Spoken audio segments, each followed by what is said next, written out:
Good afternoon. Today I'm going to present you the software that we developed at Heriot-Watt University in order to track and collect data of any LEO satellites.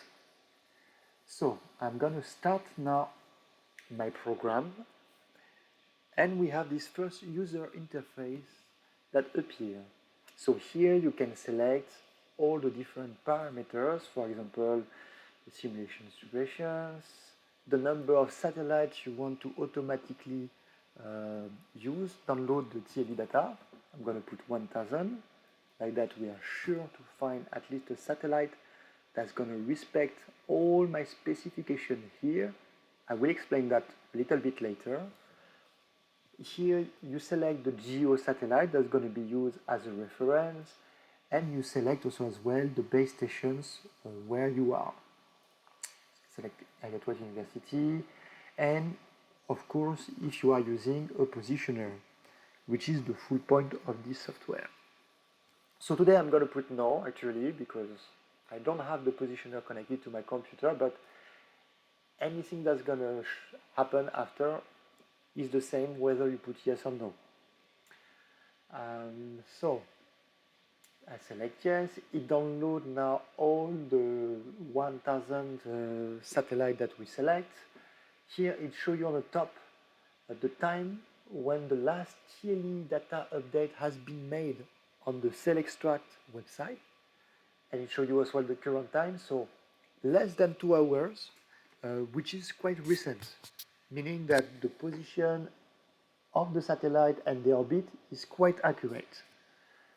So the first window here shows you the 1000 satellite with the geo as well.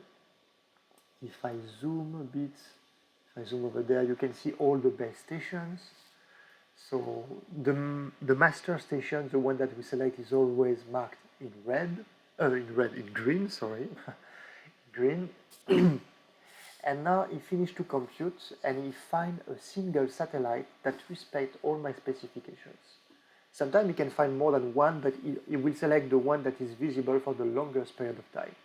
And this is real time. You can see the satellite moving. This is real time. And here it is. So the satellite will be visible in the next 1 minute 30 seconds, and it will be visible for 5 minutes. After here we have azimuth and elevations.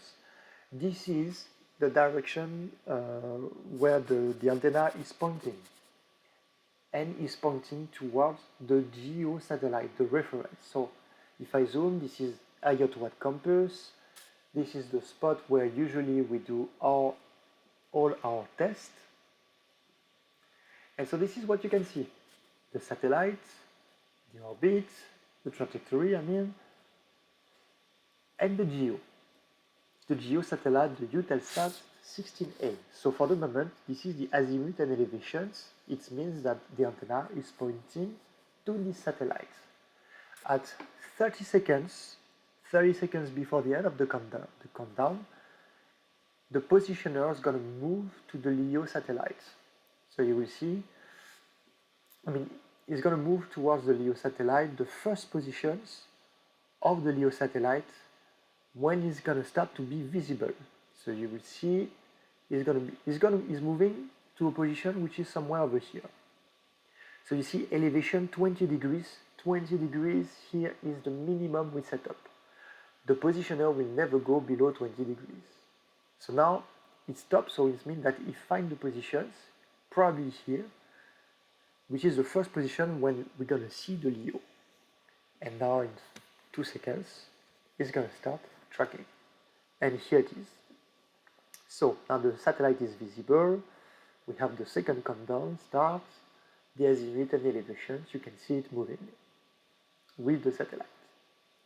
For the next 5 minutes, it will be visible. And what's happened in 5 minutes, once the satellite is going to reach these positions over there, his elevation is going to drop down again to 20 degrees, the minimum, and at 20 degrees, he stopped tracking, and he's going to go back to the geo satellite.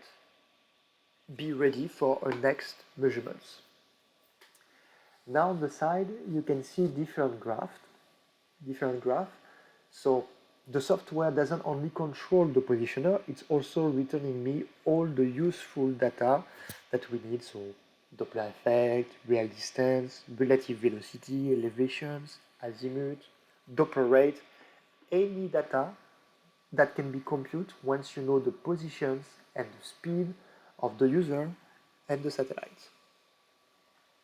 So you can see here the graph, it shows the evolution of those data, the Doppler shift, for example, the multiple frequency over the full period that we select, 20 minutes. And here in green, in red, sorry, in red, the red square, it just shows you the time frame when the satellite is visible. So that's it. That's it for this demonstration. I want to show you one more thing. We're not going to wait the end, so I'm just going to restart it again. I'm going to restart the program. I want to show you the orbit of a satellite over multiple revolutions. So I'm going to put 350 minutes, for example. I'm just going to select 30 satellite to be faster. 30 minutes, maximum visibility start time, to be sure to find a satellite. I think I haven't explained to you those data here. So minimum elevation, you understand, 20 degrees. Minimum elevation is mean that below 20 degrees, I consider a satellite to be not visible. And I want that my satellite starting to be visible not before 2 minutes. Okay, at 2 minutes, not before.